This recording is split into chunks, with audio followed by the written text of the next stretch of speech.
A corrupt small-town officer called him a nobody.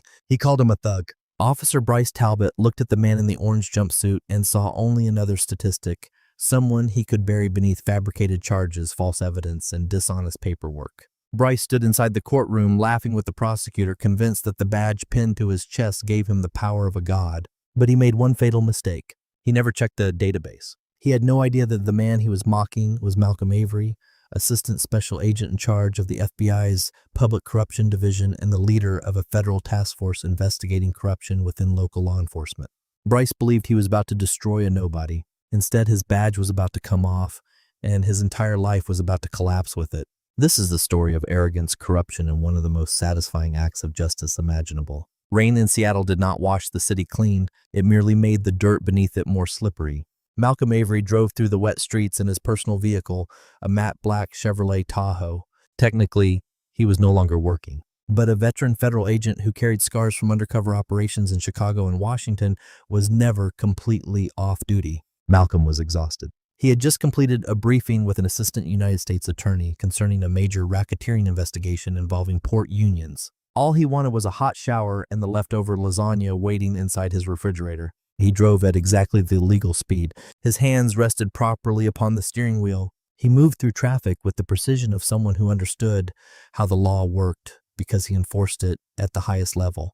Then flashing lights erupted inside his rearview mirror. Red and blue reflections exploded across the rain-covered glass. Malcolm sighed heavily inside the quiet cabin. He checked the speedometer. He checked the vehicle's position within the lane. Everything was perfect.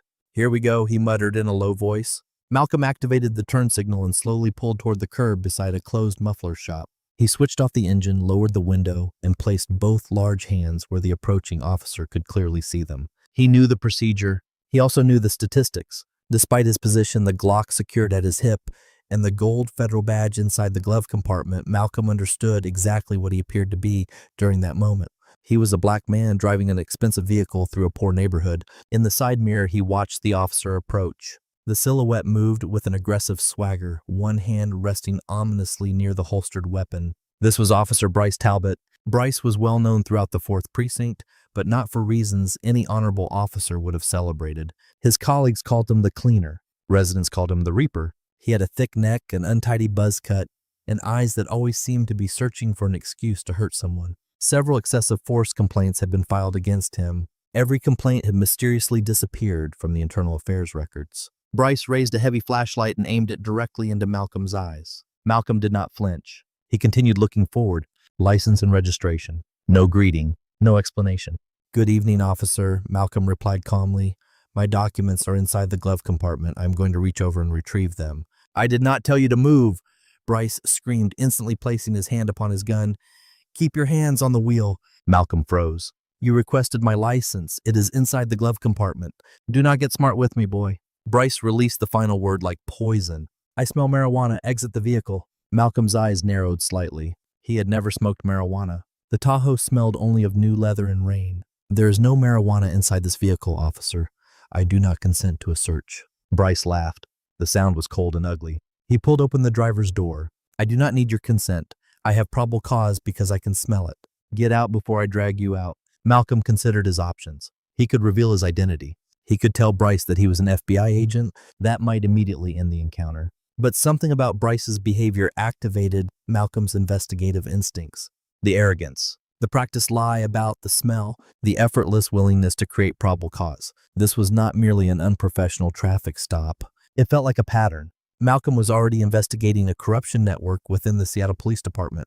He had not known Bryce was connected to it. Now he suspected he had driven directly into the center of the operation. Malcolm decided to remain silent and play the role Bryce had already assigned him. He stepped from the Tahoe and stood several inches taller than the officer. Bryce immediately resented the difference. He spun Malcolm around and slammed him against the vehicle with unnecessary force. "You are making a mistake," Malcolm said quietly as Bryce kicked his feet apart. "The only mistake was believing you could drive a vehicle like this through my town," Bryce whispered near his ear. He searched Malcolm aggressively. Then his hand touched the holster. "Gun," Bryce shouted as he stepped backward and drew his weapon. "He has a gun. Get on the ground." "I possess a legal permit," Malcolm said as he slowly lowered himself to his knees and interlocked his fingers behind his head. "Check my wallet." Bryce did not inspect the wallet. He returned the gun to its holster, approached, and drove one knee into Malcolm's back. Malcolm's face struck the wet pavement. Bryce locked the handcuffs tightly around his wrists. The metal cut painfully into the skin. "You are finished," Bryce said, while pressing his full weight onto Malcolm. "Illegal firearm, resisting arrest, suspected narcotics distribution. I am going to bury you." Mud pressed against Malcolm's cheek as he turned his face. "My wallet," he repeated it. "Check the badge." Bryce paused. He removed the leather wallet from Malcolm's pocket and opened it. Inside was the gold federal shield. For one brief instant, everything stopped. But Bryce did not recognize what he was holding, or perhaps his arrogance prevented him from accepting it. He saw a badge and assumed it was false, stolen, or meaningless. He closed the wallet and placed it inside his own pocket. "Nice toy," Bryce laughed. "Impersonating an officer is another felony. You really are a nobody, are you not? Just another nobody pretending to be somebody." Malcolm closed his eyes. "Nobody." The word remained suspended inside the rain. "Fine," Malcolm whispered toward the pavement. "You want to play this way? Let us play." The holding cell inside the 4th precinct smelled of bleach, sweat, and despair. It was a concrete box painted in lifeless institutional gray. Malcolm sat upright upon a metal bench with his eyes closed. He controlled his breathing with a tactical exercise, inhaling, holding, and exhaling in an even rhythm. Officers had processed him like an ordinary criminal. They took his fingerprints and booking photograph. They removed his tailored suit jacket, leaving him in a dress shirt. They still had not allowed him to make a telephone call. Bryce had displayed him throughout the station like a hunting trophy. "I caught an important one," he announced to the officers near the desk. "He had a gun and a fake badge, claims he works for the federal government." The room erupted in laughter. The station operated within an isolated culture of us against them. During that encounter, Malcolm represented them. He observed everything. He listened carefully and memorized faces. Sergeant Nolan Pierce failed to record Malcolm's wallet correctly on the property inventory. Bryce disappeared into the break room while carrying Malcolm's phone. Eventually, the cell door buzzed open. A young public defender entered, looking overwhelmed and exhausted. A coffee stain marked his tie, and a dangerous pile of case files rested inside his arms. "Mr. Avery?" the attorney asked while looking at a document.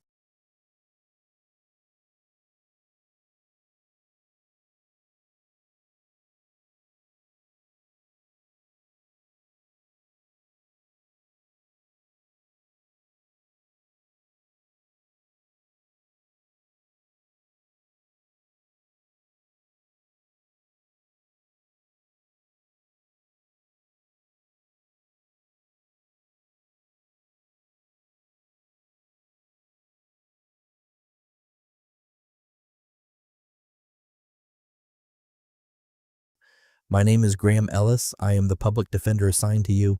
I will be honest. The situation looks serious." Malcolm opened his eyes. They were intelligent, intense, and frighteningly calm. "Good evening, Mr. Ellis." Graham blinked. He rarely encountered defendants who sounded like university professors. "Yes, good evening. Officer Talbot's report claims you were driving erratically, smelled of marijuana, resisted arrest, and possessed an illegal firearm and a forged police badge. The prosecutor intends to request extremely high bail." "I was not driving erratically," Malcolm replied. "There was no marijuana. The firearm was issued by the Bureau, and the badge is authentic." Graham sighed and rubbed his temples. "I hear similar claims constantly. The officer lied. The weapon was legal. The badge was genuine. When you purchased the badge online, tell me now. When we negotiate early, I may be able to remove the impersonation charge and reduce the case to the weapons offense. You could still spend a substantial period in prison, but perhaps less with good behavior." Malcolm leaned forward. "Graham, listen carefully. Do not negotiate any plea. Do not tell the prosecutor anything except that I am not guilty." "Can you do that?" "But the evidence—" "There's no evidence," Malcolm interrupted. "There's only patrol camera footage that will mysteriously become corrupted, and a package of marijuana Bryce Talbot will remove from a locker and place into evidence." "I understand his procedure." Graham stared at him. "Who are you?" "I am the man who will make Officer Talbot famous," Malcolm replied. "At arraignment, file a discovery motion immediately. Demand the body camera recording. Subpoena the GPS records from Bryce Talbot's patrol vehicle covering the recent period." "I cannot request extensive GPS data because of one traffic stop," Graham said nervously. "You can when you suspect the officer falsified patrol records to conceal unauthorized stops," Malcolm replied. "File the motion. I will handle everything else." Graham examined the supposed nobody wearing a wrinkled shirt and felt a chill travel through him. He slowly nodded. "I will try." Malcolm did not sleep. He sat inside the dark cell and replayed the confrontation. Bryce's word continued troubling him. Nobody. It was the same description used for victims connected to Malcolm's corruption investigation. Drug users, sex workers, undocumented immigrants. People corrupt officers believed they could rob, assault, and silence without consequences. Bryce had made a fatal calculation. He believed power came from the uniform. He did not understand that true power came from the truth. The arraignment courtroom was crowded with a busy docket when the state called Malcolm Avery's case. Bryce entered the witness box wearing his formal uniform and carrying himself like a celebrated hero. Malcolm sat beside Graham at the defense table. He still wore the same clothing and appeared exhausted. Graham nervously rearranged the documents in front of him. The defendant is charged with impersonating a police officer, unlawful possession of a firearm, resisting arrest, and possession of a controlled substance, Prosecutor Adrian Shaw announced with theatrical seriousness.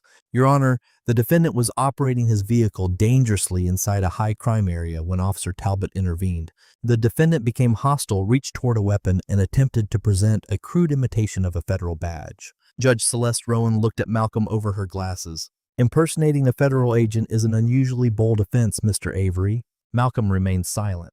He had instructed Graham to let the state speak. Every word gave them another shovel with which to deepen the hole. The state requests substantial bail, Adrian continued. The defendant represents a danger to the community and a risk of flight. Graham stood, his voice slightly unsteady. Your Honor, my client enters a plea of not guilty. We reject the officer's account in its entirety. Bryce released a loud snort from the witness box. The microphone captured it. Officer Talbot, Adrian said, turning toward his primary witness. Describe what happened. Bryce leaned closer to the microphone. I stopped the suspect because he was driving erratically. The vehicle smelled strongly of marijuana. He matched the standard profile of a drug courier. When I ordered him to exit, he became aggressive and began shouting that he knew his rights. I saw the gun and neutralized the threat. Then he produced a wallet containing a piece of metal and claimed he worked for the FBI. Bryce paused for effect and looked toward the judge. I have seen many fake badges. This man truly believed he was important. He looked directly at me and attempted to use a position he did not have. Honestly, it was pathetic. And the badge? Adrian asked. Where is it now? It was entered into evidence with the firearm, Bryce answered. A close examination will show that it is a prop probably purchased from a costume store. Judge Rowan shook her head. Mr. Avery, do you have anything to say before I determine bail? The moment had arrived. Malcolm rose without requesting permission from Graham. He stood at his full height and looked first toward the judge, then the prosecutor, and finally Bryce. Your Honor, Malcolm said. His voice sounded different from those of the other defendants. It carried natural authority and filled the courtroom. I request that the court inspect the alleged prop badge entered into evidence. More specifically, I ask that the serial number on the rear of the badge be read aloud. Objection, Adrian said. The defendant is attempting to waste the court's time. Overruled, Judge Rowan replied, intrigued by Malcolm's composure. I want to examine the badge. Bailiff, bring me Exhibit A. The bailiff collected the evidence bag containing the wallet and delivered it to the bench. Judge Rowan put on her reading glasses and opened the wallet. She examined the gold shield. A frown appeared. She turned it beneath the courtroom lights and then studied the identification card placed beside it. The room became silent. Officer Talbot, the judge said, lowering her voice. You testified under oath that this was a crude imitation. Yes, Your Honor, Bryce replied confidently. You can identify the forgery from the weight. It is flimsy. It does not feel flimsy, Judge Rowan said. She looked up. Did you run its serial number through the appropriate database? The system was unavailable, Your Honor, but I recognize a false badge. And that man, Bryce pointed at Malcolm, is a nobody. He is only a street criminal. Malcolm spoke again. Your Honor, the number on the back is 8940. Please ask the bailiff to contact the Seattle field office of the Federal Bureau of Investigation and request confirmation from the senior agent on duty. Bryce rolled his eyes. Give it up. Bailiff, Judge Rowan said without taking her eyes from the badge, make the call and place it on speaker. Tension tightened throughout the room. Adrian began whispering to Bryce. Bryce dismissed him with a wave. Let him destroy himself, he whispered. The bailiff called the federal field office and held the phone near the courtroom microphone. FBI Seattle Field Office, Agent Dana Brooks speaking. This is Curtis Lane, bailiff for the King County Courthouse. Judge Rowan needs to verify a federal badge number.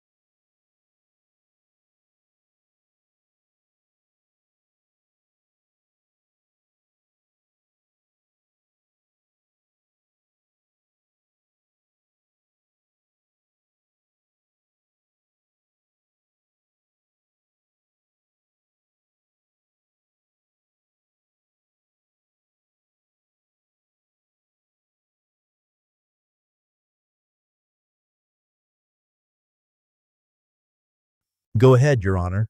Badge number 8940, Judge Rowan said clearly. The identification bears the name Malcolm Avery. A painful silence followed. Only the air conditioning system and Bryce tapping a pen against the witness box railing could be heard. Then the agent's voice returned, suddenly urgent. Did you say Malcolm Avery? Where is he? We have been attempting to locate him since he failed to complete a scheduled check-in.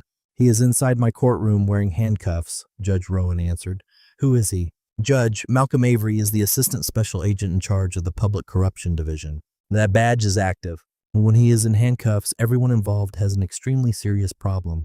I am sending a federal team to the courthouse immediately. Do not allow him to leave your sight. The call ended. Absolute silence suffocated the courtroom. Every face turned toward Malcolm. He stood without emotion and adjusted the cuffs around his wrists.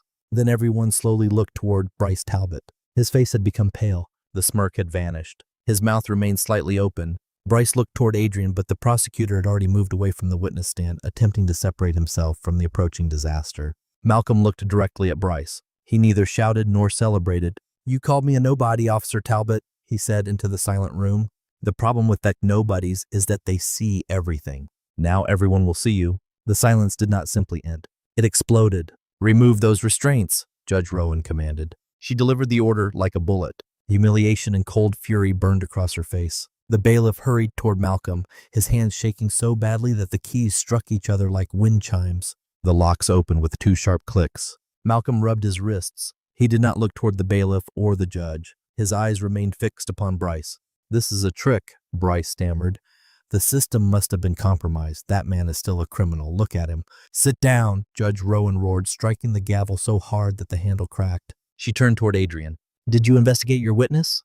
Did you verify any part of this evidence? Adrian stepped backward and nearly tripped over his own briefcase. Your Honor, the police report appeared routine. Prosecutors depend upon the integrity of police officers. Integrity, Malcolm said. He did not raise his voice, but it traveled across every mahogany surface inside the courtroom.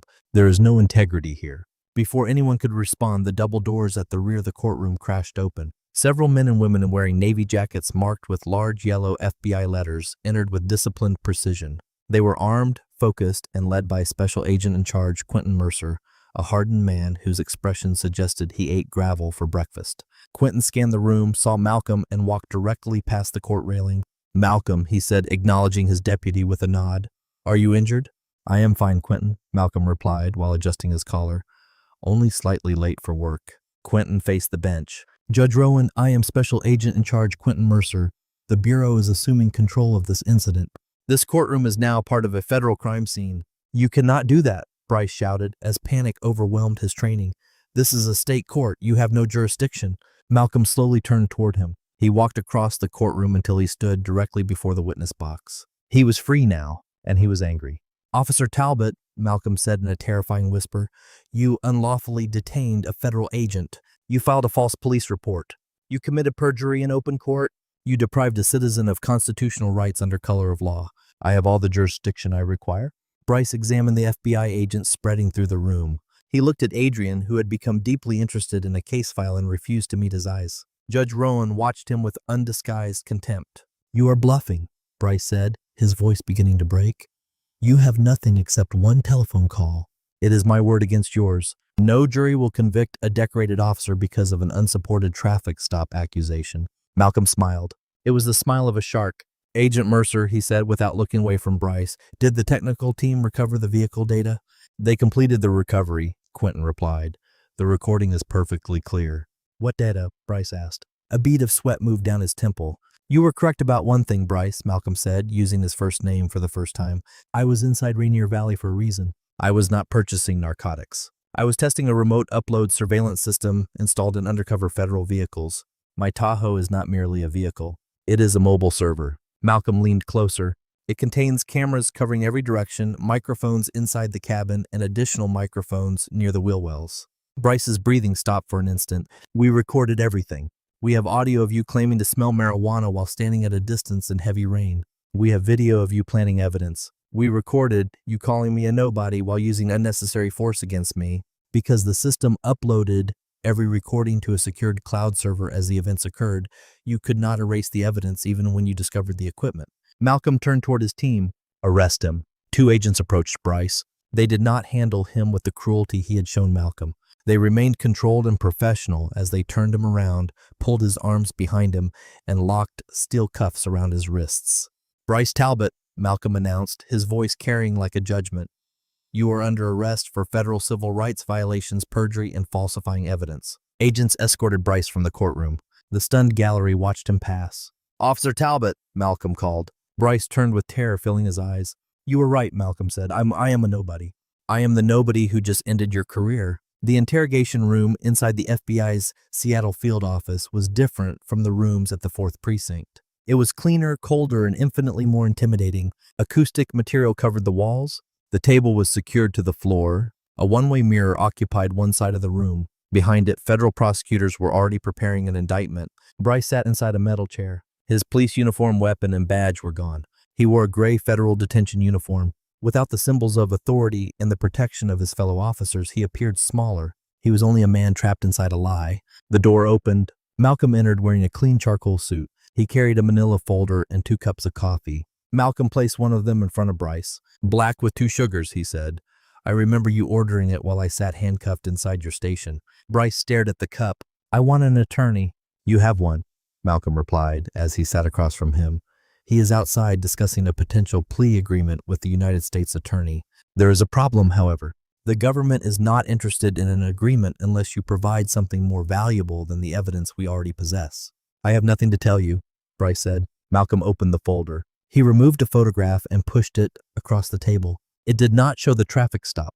It showed Bryce meeting a man inside a parked vehicle near the docks. Bryce's eyes moved involuntarily. He recognized the man. Everyone inside the 4th Precinct knew Victor Jimmy Moretti, a mid-level enforcer associated with organized crime at the port. "I told you I was working a case," Malcolm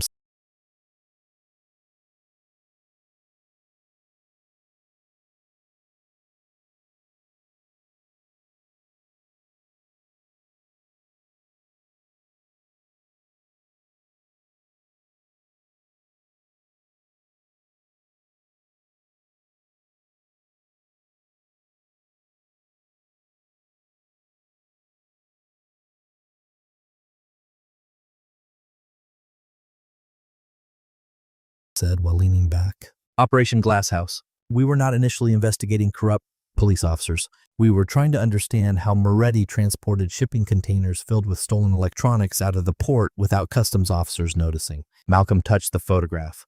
"Then we identified a pattern. Whenever Moretti moved a shipment, a specific patrol vehicle was assigned to that sector.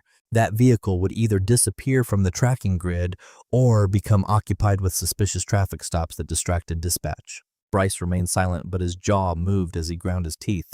"We did not know the officer's identity until you stopped me," Malcolm continued. "You were not behaving only as a racist bully. You were panicking. You were assigned to that sector to protect a shipment. My black Tahoe resembled a vehicle belonging to a rival organization, so you stopped me to investigate. When you decided I was an ordinary civilian, you framed me to remove me from the area before returning to your real assignment." Malcolm leaned forward and looked into Bryce's eyes. "That explains the urgency." "That explains the planted evidence. You needed me gone because the shipment was approaching." Bryce looked toward the one-way mirror and then back at Malcolm. Sweat covered his face. "The civil rights violations alone could place you inside federal prison for a large part of your life," Malcolm said quietly. "Add racketeering, conspiracy, and supporting narcotics trafficking, and you may never leave custody. You could die inside a federal supermax. Former police officers do not live comfortably inside those institutions." Malcolm drank from his coffee. "And there is another option." Bryce's voice cracked. "What option?" "The FBI does not truly want you," Malcolm said without sympathy. "You are a minor participant and a useful fool. We want Moretti. We also want the senior officer approving your assignments. A patrol officer cannot manipulate the dispatch grid without help from a supervisor." Bryce looked again toward the mirror. "If I cooperate," he whispered, tears forming inside his eyes, "they will kill me." "When you refuse, I will bury you beneath the prison," Malcolm answered. "When you cooperate, the government may provide witness protection, a new identity, and a new life somewhere quiet. You may manage a bakery inside a shopping mall, but you will remain alive and outside a cage." Malcolm slid a pen across the table and opened the folder to a blank statement form. "This is the only opportunity you will receive. The nobody you arrested is offering you a way out. Take it." Bryce stared at the pen. His pension was gone. His reputation was destroyed. The officers who drank with him and laughed at stories about beating suspects would not rescue him. His hand shook as he picked up the pen. It was not only Moretti, Bryce whispered. The operation reaches higher. It reaches the captain. Malcolm did not smile. The moment was no longer about revenge. This was the destruction of the entire organization. Begin writing, he ordered. Names, payments, locations, and every relevant detail. Leave nothing out. Bryce began writing. Each line dismantled another part of the 4th Precinct's corruption. Malcolm rose and walked toward the one-way mirror. He examined his reflection. He looked exhausted, but for the first time since the arrest, he felt clean. He entered the fire as a victim. He was leaving as the destroyer of a corrupt system. The danger, however, was not finished. Malcolm's phone vibrated inside his pocket. A message had arrived from an unknown number. He opened it. You believe you won, but you only removed the head from a creature that can grow another. Watch your back, Agent Avery. The game has begun. The word sent cold fear through him. Malcolm raised his eyes toward the security camera in the corner. Someone else was watching. There was no time to focus upon the threat. He still had an entire precinct to dismantle. Using Bryce's confession, the FBI moved immediately. Agents could not allow the captain to warn Moretti or destroy the financial ledgers Bryce said were hidden inside a precinct safe. A convoy of black sport utility vehicles entered the 4th Precinct parking lot. Internal affairs investigators and a tactical team accompanied the federal agents. Malcolm stepped from the lead vehicle wearing an FBI raid jacket with his gold badge displayed on his belt. He climbed the same station steps Bryce had forced him across during the arrest. Then he pushed open the doors. The station was crowded during a shift change. Officers talked, drank coffee, and completed reports. Federal agents, Quentin Mercer shouted through a bullhorn. No one move. Step away from every desk and keep your hands visible. The room froze. Every conversation ended. Malcolm walked directly toward the front counter. Sergeant Nolan Pierce, who had laughed at him and failed to document his belongings properly, looked up. His face became pale. Agent Avery, Nolan stammered. His coffee cup shook inside its saucer. I did not know. Malcolm placed both hands flat upon the counter. You laughed, Sergeant. You watched an officer abuse a man in custody and you laughed. That makes you part of the crime. I was following orders, Nolan whispered. Read your oath again, Malcolm said coldly. He turned toward the agents. Take him into custody. 2 agents pulled Nolan from behind the counter. Malcolm continued through the station and approached the corner office. The nameplate read, Captain Warren Bellamy. Malcolm forced open the door without knocking. Warren stood beside a paper shredder, desperately feeding documents into the machine. He froze. One hand hovered near the service weapon, resting upon the desk. Do not try it, Warren, Malcolm warned, placing his own hand near his holster. Bryce confessed. We have the operational logs and the offshore accounts. It is finished. Warren stared at Malcolm with hatred and defeat. He had constructed a kingdom through fear. Now its walls were collapsing. You do not understand what you started, Warren said. Moretti is not merely a criminal. He is connected to powerful people in Washington. You believe you can enter my station and arrest me? I am doing more than arresting you, Malcolm answered as he stepped closer. I am dismantling everything you built. On what legal basis? Predicate acts supporting a RICO prosecution, Malcolm recited. Conspiracy to distribute narcotics, money laundering, and ordering the illegal detention of a federal agent. He removed a pair of handcuffs. Turn around. Warren hesitated. For a moment, it appeared he might reach for the gun. Then he looked through the office window. Federal agents were removing computers and packing files into evidence boxes. Police officers stood against the wall with their hands visible. His power had disappeared. Warren slowly turned around. Malcolm placed him in handcuffs. As Malcolm led the captain through the station past rows of stunned officers, he noticed something on a hallway bulletin board. A Blue Lives Matter sticker had been placed beside a photograph of Bryce receiving a commendation for bravery. Malcolm stopped. He tore the commendation from the wall, crushed it in his hand, and dropped it into a trash container. Trash belongs in the trash, he said loudly enough for every officer to hear. The raid uncovered everything. Agents found the ledgers. They discovered cash hidden above the locker room ceiling. They recovered burner phones and evidence proving that the 4th Precinct functioned as an operational division of the Moretti crime organization.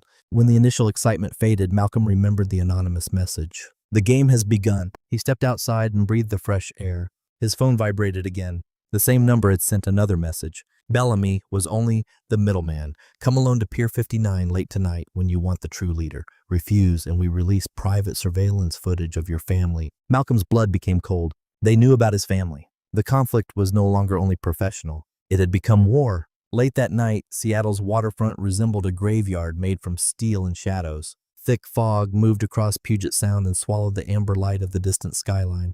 The air smelled of diesel fuel, salt water, and rotting seaweed. Malcolm parked the Tahoe several blocks away. He walked the remaining distance through a maze of stacked shipping containers. The enormous metal structures groaned in the wind like industrial ghosts. At the center of Pier 59, Malcolm entered a wide area of broken concrete illuminated by one flickering floodlight. He stopped and stood completely still. His hands remained open and away from his sides. He was the bait.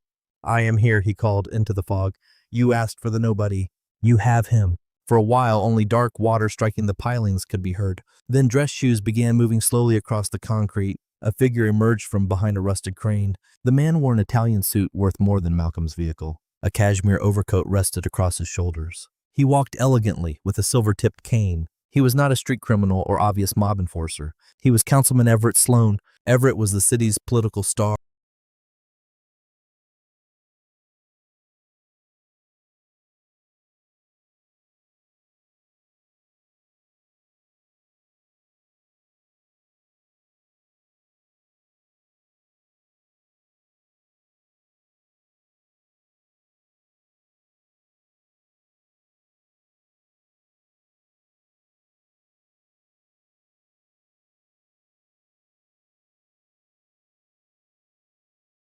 And chairman of the Public Safety Committee. He had recently delivered a televised speech promising to clean up the streets while supporting the city's courageous police officers. "Agent Avery," Everett said smoothly without warmth, "I must admit that I am impressed. Most men would have run. You have always possessed a heroic obsession, have you not?" "Everett," Malcolm replied without emotion, "I should have recognized your involvement. Bellamy never possessed the intelligence to launder that much money alone. He needed a politician capable of hiding criminal profits inside government construction contracts." Everett laughed dryly. "Bellamy was a blunt instrument, useful for intimidation and violence, but lacking sophistication. Bryce Talbot was even worse, a rabid animal that attacked the wrong person. You are different, Malcolm. You are a loose thread that refuses to stop pulling." Malcolm gestured toward the empty pier. "You believe murdering a federal agent will end the investigation?" "It will bring the full power of the Department of Justice upon this city." "No one will know that I killed you," Everett replied. He smiled and examined his diamond-covered watch. "The official narrative already exists. A disgraced FBI agent under investigation for corruption will be discovered dead after a narcotics transaction. We will place several kilograms of heroin inside your vehicle and a needle beside your body. The pressure of the job finally destroyed you." "Tragic." Everett snapped his fingers. 3 men stepped from behind the shipping containers. They were not police officers. They were professional mercenaries dressed in black, tactical clothing. They moved with the quiet precision of hired killers and pointed suppressed pistols toward Malcolm's chest. Malcolm did not flinch or reach for his weapon. He only looked at Everett with pity. "You truly believe you are untouchable," Malcolm said softly. "You think an expensive suit and a political office place you above the law." "People like me write the rules," Everett replied. "Those rules exist for people like me." He smiled. "Any final statement, nobody?" Malcolm looked toward the flickering floodlight and inhaled the cold sea air. "Yes," he said, "you repeated Bryce Talbot's mistake." Everett frowned. "And what mistake was that?" "You assumed that arriving alone meant arriving without support." Malcolm's eyes hardened.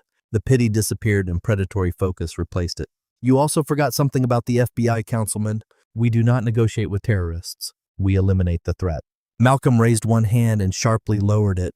3 suppressed shots. They sounded like whispers lost inside the wind. The mercenaries collapsed, screaming. Each had been struck with precise gunfire through the right knee. Their pistols fell onto the concrete. Everett turned in shock. "Federal agents, do not move." Powerful floodlights ignited above the shipping containers, transforming night into day. A black helicopter rose from beneath the pier's deckline. The downward force of the rotors whipped Everett's expensive coat around his legs. Armed figures descended from the cranes on fast ropes. They wore heavy armor marked with yellow FBI HRT lettering. Red laser sights covered Everett's chest. Special agent in charge, Quentin Mercer, stepped from behind a container with a suppressed rifle aimed toward him. "Drop the cane, Everett," Quentin ordered. "Get onto your knees immediately." Everett remained frozen. His mouth moved without producing words. The arrogance disappeared, leaving only primitive terror. The cane struck the ground. He slowly lowered himself onto his knees while shaking violently. Malcolm walked forward. He stepped around the groaning mercenaries and stopped before the councilman. "You threatened my family," Malcolm whispered so only Everett could hear. "You threatened my sister. That removed you from the world of ordinary financial crimes and placed you within the territory of domestic terrorism." Malcolm removed steel handcuffs from his belt. He seized Everett's wrist, pulled them behind his back, and locked the restraints tightly.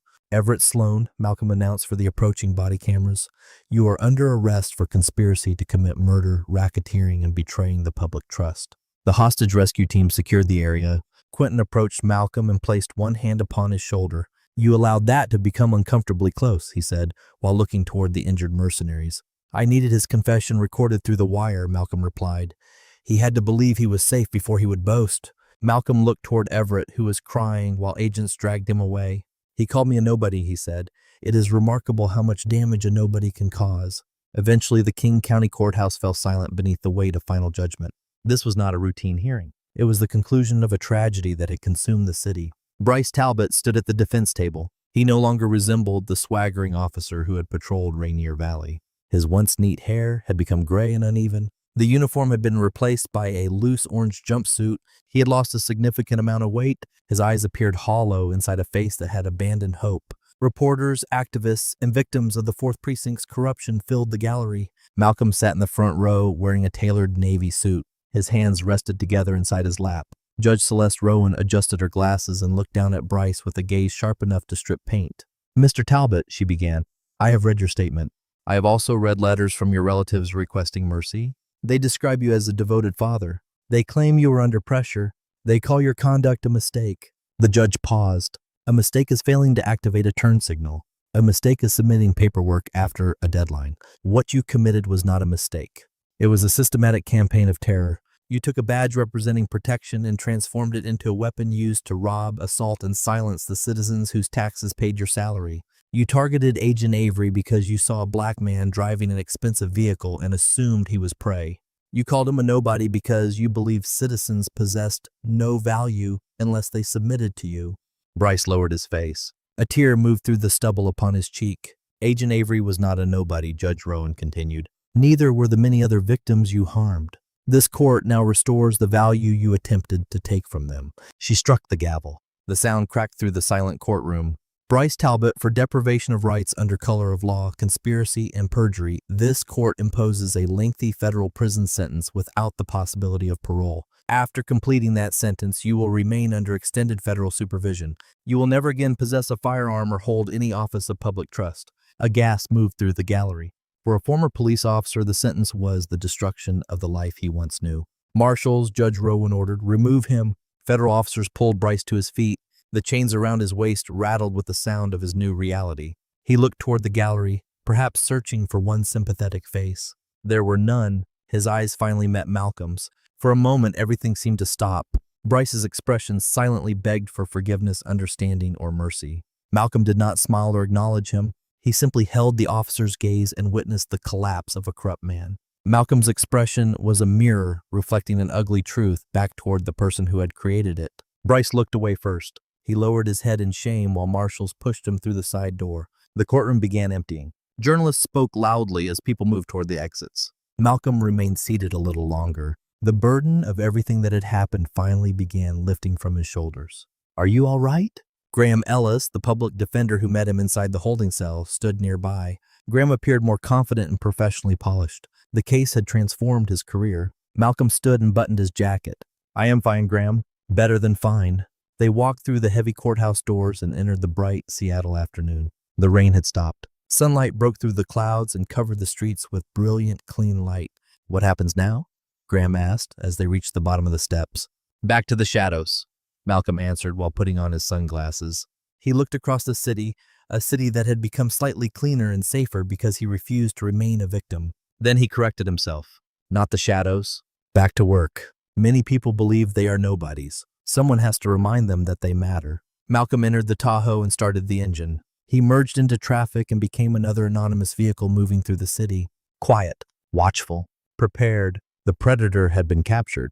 The guardian was still hunting. A lifetime behind bars. That was the price of arrogance. Bryce Talbot and Councilman Everett Sloan believed they owned the city. They thought a badge and an expensive suit gave them the authority to decide which people mattered. They forgot the most dangerous rule of the jungle. You never truly know whom you are hunting until the trap closes around you. Malcolm Avery was more than a federal agent. He became a mirror that forced them to see exactly how corrupted their souls had become. This story carries a lesson for everyone. Treat the janitor with the same respect you show the chief executive. Treat the stranger waiting at a bus stop with the same dignity you offer a judge. In the end, the only thing separating a nobody from a somebody is the truth. When this story of justice and consequences kept you watching, press the like button. It helps bring more stories like this to life. Subscribe and activate notifications so you will know when the next episode is published. Share your opinion in the comments. Was Bryce Talbot's sentence sufficient, or did his crimes deserve an even harsher punishment? Stay safe and always watch your back.